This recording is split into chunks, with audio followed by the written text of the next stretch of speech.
Harmonium, which is an award-winning film from Koji Fukada, which won a prize at the Cannes Film Festival. And it's a really strange movie. The story is, at the beginning, we're introduced to a family, father, mother, young daughter. The young daughter is learning to play the harmonium of the title. And they are visited by a stranger from the father's past. He turns up, very little is said. The father-husband welcomes him in, immediately gives him work. He has a metal shop, which is just downstairs from where their house is. And, more importantly, he gives him lodgings in their house, at which his wife is slightly concerned because he hasn't had a conversation with her. Who is this guy? Where's he come from? They clearly know each other from a long time ago. All he says is that he's an old friend, and now suddenly he's living in the house. And she is initially suspicious of him, but their relationships between her and her husband are slightly fractious.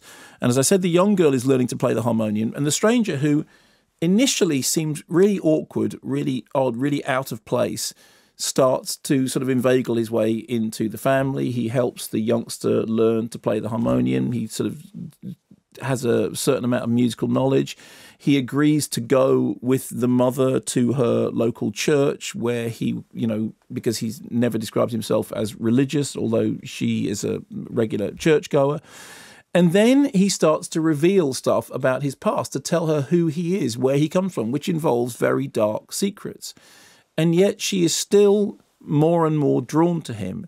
And he starts to have this strange relationship with the family, which then builds almost unexpectedly into something which takes the film in a very dark direction. And then for the second half of the movie, there is a kind of this unfolding deception about the way in which the family dynamic is working. Now, the thing that I liked about the film is this. Firstly, it starts off, it moves at a pace which initially appears to be very slow and very gentle and very quiet, but it is moving towards something which is, a really very sort of some powerful denouements.